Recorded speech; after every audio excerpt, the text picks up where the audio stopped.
Hey everyone, Izzy and MJ from Endless RVing. Now we've done a lot of videos on DIYs, preventative maintenance, and we recently came across an article on RVtravel.com. It was with a mobile tech. Before we dig into the good info in this video, guys, just make sure you're subscribed. A lot of you told us you're not, so just double check. If you've been unsubscribed, you can hit the subscribe button and hit the notification bell. And also stay to the end of the video because we have a really special bonus besides the ones we're about to tell you. So this RV tech's name is, I just want to read this to get it right, Dayton Hill. He's the owner of Coach Connection LLC in Red Bay, Alabama. Now he worked for Tiffin for a while and then he has his own business now. And he goes over in this article the issues and things that he sees on a daily basis that are the biggest problems for RVers. So the first problem that he sees quite often, people not changing their tires out in the appropriate amount of allotted time. Now for motorhomes, they're very different than heavy duty rigs out there that are moving all the time. Many times motorhomes are sitting for extended periods of time. The kind of rule of thumb is every 5 to 7 years because the tires will age out before they wear out, meaning that you're never going to put the mileage to 80, 100,000, 60,000 miles on them for the most part before you have to change them. And we fell into this, so we actually changed out all 6 tires last year. Our date codes were 2018s, we're at 2023, so we're within those 5 years.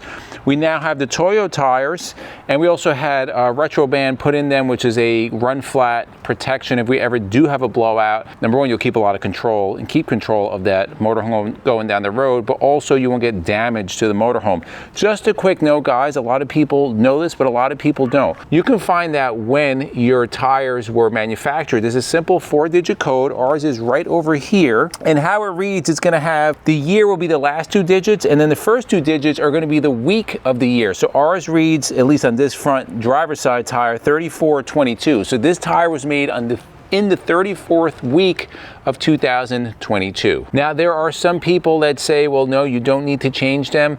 Everybody that we have spoken to that has knowledge in this area recommends 5 to 7 years.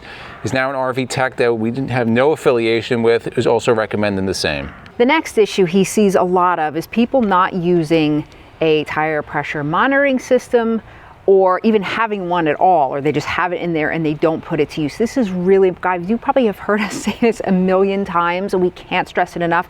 If you're a new RVer, please get yourself one. I don't care what kind.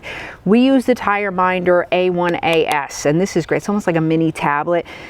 What a tire pressure monitoring system does, TPMS you'll hear it called, is that it's going to show you the pressure of your tires. So this is our motorhome here, and then when we have our Mustang, this is your Toad, which will show up here. So we're able to see the pressure of our tires as we're going down the road. If one starts increasing at a fast speed or something, we know there's an issue that's going on. And you can see right here, we have our flow-through sensors here. This also will give you temperature. So you're able to know the temperature of the tires, and it'll give you warnings. It'll start beeping if you're going into the danger zone to let you know that you're going to need to stop. Again, we don't recommend, that you get you get whatever. We have the Tire Minder. We'll put the link down below.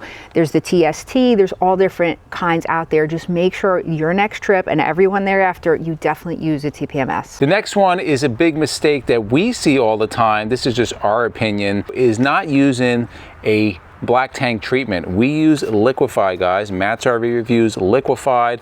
Probably one of the best RV black tank treatments out there because it's enzyme based, it's made in the USA, and it actually liquefies the material in your black tank. Now we did a whole video demonstrating how this works. We'll link it up above, but it's a US based company and it's a small business and they're great supporters of our channel. But more importantly, guys, Matt is so confident in his product that he's actually given away a free bottle to anybody that goes to the following web address. All you have to do is go to liquifiedrv.com/free bottle, and you're going to get a free bottle of Liquified. So you can try it because Matt is so confident that once you get a free one, you're going to keep coming back and buying them because it's that good. And there's orange and lavender, different, and he's got the powder now. And the pods and all that.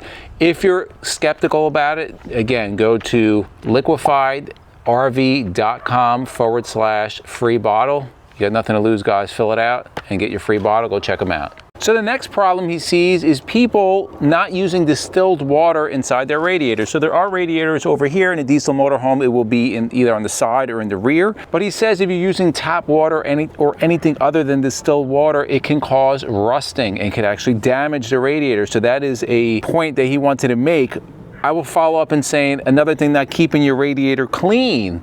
Bugs, debris, just not allowing that to breathe the way it's supposed to can definitely cause overheating issues. The next issue he discusses has to do with generators. Now, we see this question a lot in camping for newbies groups and things like that. People want to know, how much should I use my generator? I don't want to overuse it. You really don't need to worry about that. So the generator needs to get a workout. So even if your motorhome is sitting, your whatever is sitting for during the winter or whatever, we are always running the generator at least once a month when we're not in travel mode. And that's what he recommends as well. Once a month. We usually do once a month with half a load to give it a good little workout. Then in season, we always run it. When we're on the road, we get that air going and we work its little legs. So don't be afraid to, you want to save the hours. Here's the thing, when we talk about getting a motorhome, and we usually talk about getting a used one next time, we want to see a generator that's been used. We don't want to see a generator with no time on it, because that's probably not a good thing. So the next mistake he sees often is people not changing their air filters. Whether that's a diesel or gas motorhome, air filters should be changed on a regular basis. Now on a diesel, around 2 years he recommends. On our gas motorhome, I change it every season. Usually it's pretty clean, but guys, it's a $15 to $20 to change it, and the air filter does serve an important purpose to get clean air into the engine, right? So you can get some clean combustion. Really important, guys. Just make sure you stay on top of it. This is a simple DIY thing that will potentially save you a lot of issues. Next one seems very obvious, but some people don't do it, and obviously it's a problem. It's not keeping up with the full servicing. I'm pretty OCD about this. Oil gets changed every 5,000 miles, and we have our regular service, greasing the chassis, doing the whole chassis check. We actually just came back from having all our fluids changed out. We're at 5 years, so we're having a video coming out about that. If it's out, we'll link it above. But this is extremely important. MJ talked about buying used RVs, especially used motorhomes. Service records are top. Right? You can have a motorhome with, if it's a diesel, 150,000 miles. If those service records are there and it's on the road, you're probably going to get a good motorhome. And the next one has to do with the awning, and he sees this a lot, is not bringing the awning in. And we have firsthand experience of seeing what damage can be done. Now, a lot of people will say, well, I have an automatic wind sensor, right, that will just bring it in. We were at a NASCAR race a few years ago. Poconos. There was the Pocono NASCAR race, and we got hit with a bad storm, kind of out of nowhere. So everybody was on their RVs, and the RV next to us, they left their awning out. That thing came, it was literally, it just ripped right off like nothing. So don't think, well, I have a strong awning, I could just bring it in. We always bring it in, even if there's slight wind, like we're gonna head out on, off the RV, there's wind predicted, it comes in. We don't even chance it. Let us know down below, guys, if you ever had an issue where you left the awning out and you came back and just found it somewhere else. That's an expensive mistake. Yeah. So you made it to the end. I'm going to give you the bonus. This has nothing to do with the RV tech, but this is just something we've picked up over the years. Right now, it's late April. It's 56 degrees out.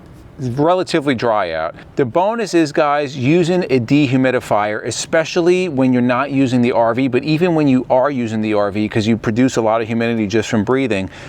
I emptied this yesterday in the morning. It's now about 6:40 p.m. I just want to show you, we have a dehumidifier that we run here, Amazon Basic, and I have it set at 35%. So anything above 35% humidity, it will suck out. I just want to show you how much it's dumped out, and you got to see it to believe it, right? So just back up, Hunks, I don't want you to get wet. This is, again, dumped it yesterday morning.